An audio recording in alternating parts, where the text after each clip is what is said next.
Selamat siang. Kita ketemu lagi dalam episode pembelajaran kita. Episode pembelajaran kita kali ini adalah sesi kedua daripada modul pembelajaran Business Process Reengineering. Kita berharap dengan sesi pembelajaran kali ini kita akan makin lebih memahami apa yang disebut dengan 10 kemanfaatan proses bisnis perusahaan berbasis arsitektur bisnis. Jadi pada sesi ini kita akan melihat 10 kemanfaatan proses bisnis. Semoga teman-teman makin bergairah, makin memahami, dan makin ingin mengetahui tentang apa itu proses bisnis perusahaan yang tidak kita harus pahami, kita harus dalami, kemudian kita harus daya gunakan untuk kehidupan perusahaan kita di masa depan.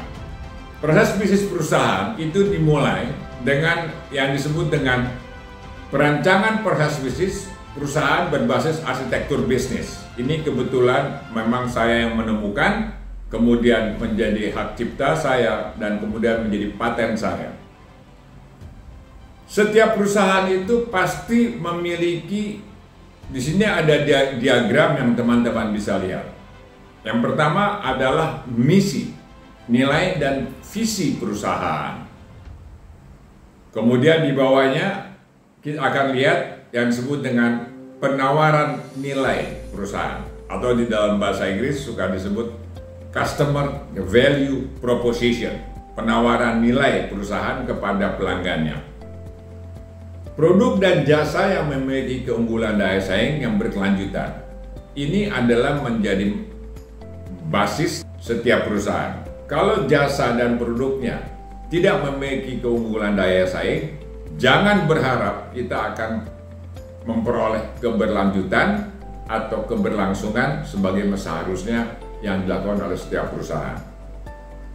Berikutnya, ada diagram di bawahnya yang merupakan peta bisnis perusahaan. Di dalam dunia era teknologi pada saat ini, kita akan disuguhi dengan sebuah pemahaman yang sangat populer yang disebut dengan business model company atau model bisnis perusahaan. Jadi setelah kita mencoba melakukan penggambaran model bisnis perusahaan, kita harus memiliki peta strategi perusahaan atau strategi map perusahaan. Kemudian kita harus juga memiliki peta operasional perusahaan atau operation map. Kemudian baru kita merumuskan program-program unggulan dari setiap perusahaan. Inilah yang disebut dengan peta bisnis. Tanpa peta bisnis, terus terang saja kita tidak memiliki arah. Dan kita tidak akan tahu di mana kita berada dan akan menuju kemana kita tanpa sebuah map. Itu lazimnya kalau kita ingin menganalogikan ini dalam kehidupan kita. Kalau kita tidak tahu rencana kita ke depan, atau jalan mana yang kita akan tempuh, kita akan tidak sampai pada tujuan akhir. Setelah di bawah peta bisnis, baru ada yang disebut dengan proses bisnis perusahaan. Proses bisnis perusahaan itu diagramnya terdiri daripada diagram proses perusahaan.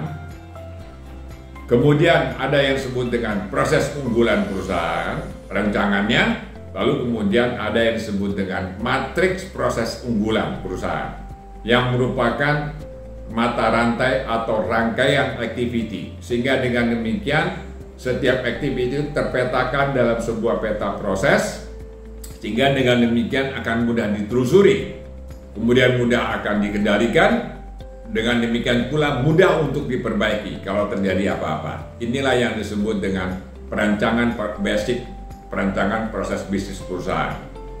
Jadi kita lihat proses bisnis perusahaan itu ada di bawah. Tanpa ada peta bisnis itu agak sulit dilakukan. Tanpa misi dan nilai dan visi perusahaan itu agak sulit untuk dilakukan. Mari kita lihat 10 kemanfaatan proses bisnis perusahaan berbasis basic mapping daripada perusahaan yang kita gambarkan di slide sebelumnya. Yang pertama adalah untuk perencanaan strategi perusahaan jangka panjang. Itu ada di peta bisnis perusahaan. Yang kedua adalah untuk penyelarasan dan penyesuaian organisasi perusahaan. Yang ketiga, itu adalah perancangan keunikan produk dan jasa perusahaan. Yang keempat adalah untuk pembangunan aplikasi teknologi informasi. Yang kelima adalah untuk perancangan perusahaan berbiaya rendah. Karena berbiaya rendah akan menjadi tren di dunia industri apapun pada masa ke depan, terutama dalam konteks mengendalikan perusahaan berbasis science and technology atau ilmu pengetahuan dan teknologi. Selalu orientasinya adalah bagaimana kita menghasilkan produk yang lebih murah. Kemudian yang keenam, perbaikan proses dan kualitas kerja berkelanjutan, manfaatnya. Yang ketujuh adalah untuk peningkatan kinerja perusahaan berkelanjutan. Yang kedelapan adalah untuk pembangunan dan pengembangan kompetensi yang dibutuhkan oleh perusahaan untuk para karyawannya. Kesembilan adalah untuk perencanaan SDM dan pengalokasian beban kerja perusahaan. Yang terakhir, ke-10 adalah untuk perencanaan manajemen risiko perusahaan. Sehingga proses bisnis perusahaan itu memiliki 10 kemanfaatan. Kalau proses bisnisnya benar, itu akan dengan mudah dilakukan 10 kemanfaatan ini. Demikianlah kawan-kawan yang disebut dengan 10 kemanfaatan proses bisnis perusahaan berbasis arsitektur bisnis. Mari kita lihat pemahaman atau penjelasan yang disampaikan oleh Michael Hammer tentang proses bisnis. Proses bisnis adalah kumpulan kegiatan atau aktivitas kerja yang dirancang secara sistematik untuk menghasilkan produk atau jasa yang memberikan nilai tambah untuk pelanggan guna mencapai tujuan akhir organisasi. Kemudian proses bisnis dirancang secara sistematik, artinya adalah dikelompokkan, berurutan, mudah untuk dilaksanakan, untuk ditelusuri, untuk diperbaiki, sehingga setiap proses harus memberikan nilai tambah bagi proses berikutnya. Apa maksud daripada nilai tambah? Adalah dalam hal ini adalah kualitas, kemudian waktu, kemudian adalah biaya. Kalau kita bisa menciptakan produk yang berkualitas, itu akan menyenangkan pelanggan, kemudian itu juga akan menurunkan biaya kita, kemudian kita akan mempercepat waktu penyampaian. Itulah yang disebut dengan quality. Jadi, ke depan selalu bisnis proses itu kaitannya dengan 3 kata: faster, better, and cheaper. Faster adalah makin cepat makin baik, artinya memuaskan pelanggan dan menurunkan biaya per unit produk atau jasa. Better itu makin berkualitas, makin baik, artinya mengurangi kegagalan, memuaskan pelanggan dan menurunkan biaya per unit produk atau jasa. Kemudian cheaper, makin rendah biayanya makin baik, artinya memuaskan pelanggan dan menurunkan harga per unit produk atau jasa.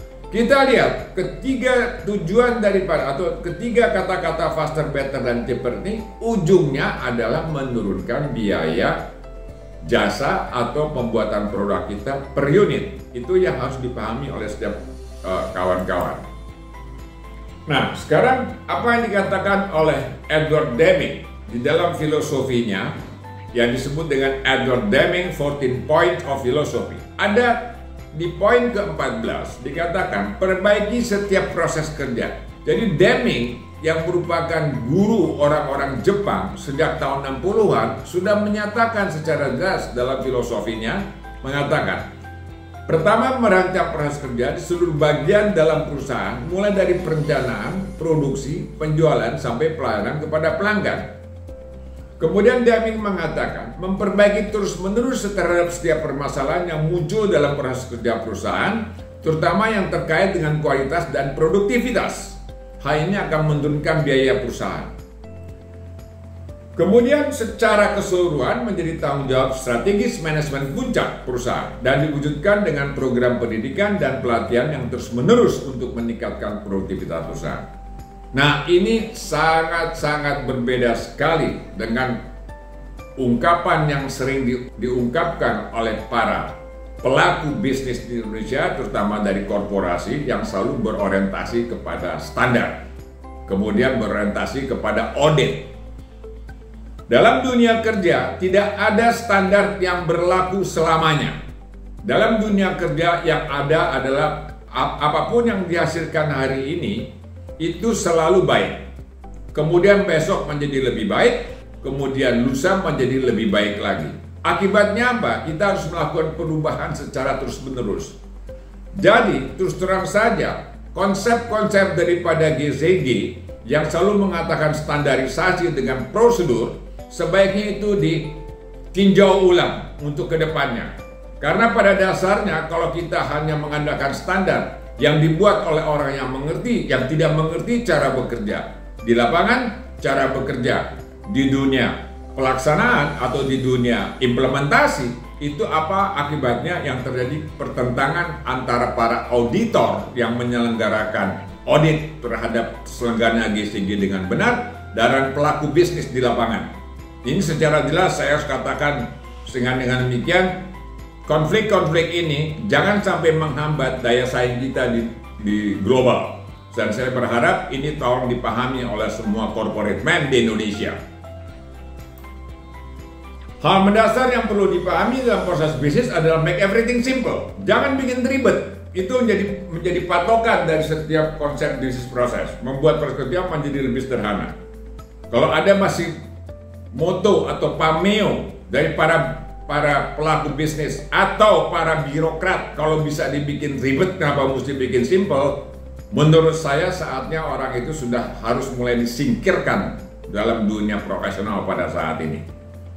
Kemudian kita harus bicara tentang creating add value activity, menciptakan aktivitas yang menciptakan nilai tambah bagi semua pihak. Kemudian kita harus berbicara tentang end-to-end working, atau bekerja dimulai dari akhir dan berakhir di awal. Artinya bekerja dimulai dari aktivitas untuk memahami apa yang menjadi kemauan pelanggan. Kemudian diakhiri dengan menyerahkan hasil kerja yang memenuhi kemauan pelanggan. Sekali lagi saya katakan, ini adalah konsep kerja yang selalu diungkapkan oleh Profesor Habibie sejak tahun 70-an. Bekerjalah dengan end-to-end working. Dengan orientasi kita akan memiliki daya saing kalau kita berorientasi kepada pelanggan. Jangan lagi selalu berorientasi kepada kemauan pimpinan perusahaan atau kemauan para birokrat yang kadang-kadang tidak peduli dengan keadaan daya saing bangsa ini. Kemudian kita harus bicara tentang cross function atau eliminate the wall, bekerja lintas fungsi dan menghilangkan tembok-tembok organisasi. Jadi kalau ada yang mengatakan kata-kata bahwa organisasi kita harus terstruktur dan itu tidak boleh dilanggar, saya bilang lemparkan ke laut aja pemikiran-pemikiran yang kayak seperti itu. Kemudian yang terakhir adalah faster, better, dan cheaper. Ini sudah berulang kali saya katakan, bekerjalah dengan lebih cepat, lebih baik, dan lebih murah untuk daya saing masa depan. Nah, di sini kita akan melihat apa kata-kata orang arif tentang simplicity. Simplicity is the ultimate sophistication. Ini dikatakan oleh Mahatma Gandhi, kemudian dikatakan oleh Ho Ching, dulu pernah menjadi CEO dari Temasek Holding, dan juga dikatakan oleh Pak Jokowi. Pak Jokowi juga selalu mengatakan, mari kita hidup lebih sederhana. Jangan hedonis, jangan macam-macam dalam kehidupan ini. Sehingga dengan demikian kita lihat bagaimana postur dan figur Jokowi selama dia menjadi presiden. Kelihatannya memang tidak ada artificial figure atau artificial postur yang dimunculkan oleh Jokowi. Selalu memunculkan kesederhanaan. Itulah yang menjadi filosofi daripada simplicity is the ultimate of sophistication. Jangan orang pintar itu selalu mengutarakan hal-hal yang aneh-aneh yang orang awam tidak mengerti. Itu sebetulnya kadar daripada intelektualnya itu masih sangat rendah. Karena makin pintar seseorang, makin tinggi pendidikannya, bagaimana dia menyederhanakan persoalan dan dia menyampaikan itu kepada khalayak ramai. Itu adalah seorang intelektual yang arif dalam menjalankan kehidupannya. Sekarang kita melihat bisnis proses versus cost profile. Nah, ini adalah penemuan dari Westinghouse. Jadi bisnis proses selalu bicara dikaitkan dengan cost profile. Kita lihat, sebuah perusahaan yang baik di negara-negara maju, terutama Jepang dan Jerman, kalau ingin meningkatkan keuntungan perusahaan, itu bukan dengan meningkatkan profit. Kita lihat, ada figur atau gambar di sebelah kiri, itu ada profit dan ada cost. Kalau orang kita berprinsip dalam manajemen yang berbasis keuangan, kalau ingin meningkatkan profit, selalu bicara tentang penaikan harga. Dan itu terjadi sampai sekarang di BUMN. Bahwa kalau kita sekarang ingin tidak rugi, kita harus meningkatkan harga. Jarang sekali orang memiliki paradigma atau mindset. Kalau ingin meningkatkan keuntungan dengan cara melakukan reduce cost. Dengan demikian akan terjadi additional profit. Nah, reduce cost ini jauh lebih rumit daripada cost accounting. Karena ini harus menelaah tentang proses kerja. Bagaimana menurunkan biaya dengan memperbaiki proses secara terus-menerus dan menyederhanakan proses sehingga cost-nya menjadi turun. Nah, inilah yang dimanfaatkan, pengetahuan inilah yang menjadi sangat berguna bagi bangsa Jepang, bangsa Korea, bangsa Cina, dan bangsa Jerman. Kalau ingin meningkatkan penghasilan, lakukanlah dengan menurunkan biaya. Caranya bukan cost cutting, tapi melakukan reduce cost. Mari kita lihat diagram daripada profil proses and cost yang telah ditemukan oleh sebuah perusahaan di Amerika namanya Westinghouse. Kita lihat ada 6 activity dalam 3 kelompok bisnis proses. Yang pertama dari kiri kita lihat. Kotak pertama ada proses yang terdiri dari activity A1 dan A2. Kemudian ada activity B1 dan B2. Kemudian ada activity C1 dan C2. Nah, ketiga grup proses ini bergabung untuk menghasilkan sebuah produk dengan masukkan raw material dan import. Kita lihat dalam bisnis proses ini secara sederhana dan secara grafis. Kemudian kita lihat profilnya. Setiap produk atau jasa pasti ada fixed cost. Kita lihat garis putus-putus dan titik-titik di fixed cost di bawah. Kemudian ada variable cost yang sifatnya grafisnya itu makin ke kanan dia makin naik. Sehingga akan terbentuk yang namanya kotak di bawah, kotak yang berjenjang dengan penjelasan inilah kira-kira profil cost dari sebuah produk ataupun dari sebuah jasa yang merupakan output daripada perusahaan. Jadi profil cost-nya itu adalah gambar violet yang di bawah dengan grafis cost dan grafis waktu dan artinya berbentuk kotak yang di bawah. Itulah profil proses cost. Sekarang mari kita lihat. Kalau kita menghilangkan saja satu activity di kelompok proses kerja B, tinggal B1-nya hilang, tinggal yang B2. Sekarang tinggal 5 activity, yang tadinya adalah 6 activity. Kita lihat apa yang terjadi. Grafisnya jadi berubah. Karena kita menghilangkan sebuah kegiatan atau sebuah activity yang kita anggap tidak bernilai tambah. Bentuknya menjadi kotak yang berwarna biru muda. Di sini disebut yang biru muda ini adalah profile process cost after reduced cycle time. Artinya setelah dihilangkan sebuah activity karena activity itu tidak memberikan nilai tambah, itu akan terjadi kotak yang berwarna biru muda. Apa yang kita lihat? Perbandingan antara kotak biru muda dengan kotak yang violet atau yang berwarna ungu. Ada garis arsir yang disebut dengan reduce cost. Nah, reduce cost ini artinya cost-nya jauh berkurang. Ada activity yang tidak bernilai tambah, itu dihilangkan, kemudian akan menimbulkan yang namanya penghematan biaya atau reduce cost. Ini adalah kotak yang digambar arsir antara kotak violet dengan kotak yang biru. Di sebelah kanan kita lihat. Nah, ini menunjukkan akan terjadi pengurangan biaya. Nah, sekarang kita analisa lebih dalam.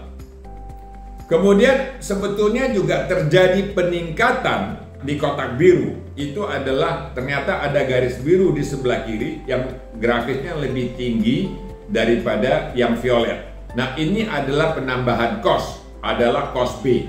Sedangkan yang sebelah kanan, yang arsir sebelah kanan itu adalah cost A. Apa yang disebut dengan cost saving? Cost saving adalah kasir di sebelah kanan yang merupakan reduced cost dikurangi dengan cost B yang berarti itu adalah penambahan cost, dan biasanya selalu cost A nilainya jauh lebih besar daripada cost B, sehingga hasilnya selalu cost saving itu positif. Inilah yang disebut dengan proses bisnis improvement atau perbaikan proses bisnis akan menimbulkan penghematan. Dengan demikian, kawan-kawan jadi tahu bahwa dengan menyelenggarakan kegiatan bisnis yang menyederhanakan semua persoalan, biayanya akan lebih rendah. Demikianlah kawan-kawan yang bisa saya sampaikan untuk pembelajaran kali ini yang berjudul Pemahaman dan Kemanfaatan Proses Bisnis Perusahaan. Jadi, konsep daripada bisnis proses dimanapun selalu bicara tentang faster, better, dan cheaper untuk memenangkan daya saing di masa depan. Oke kawan-kawan, semoga dapat memahami dan memberikan kemanfaat. Sampai ketemu di episode berikutnya. Salam.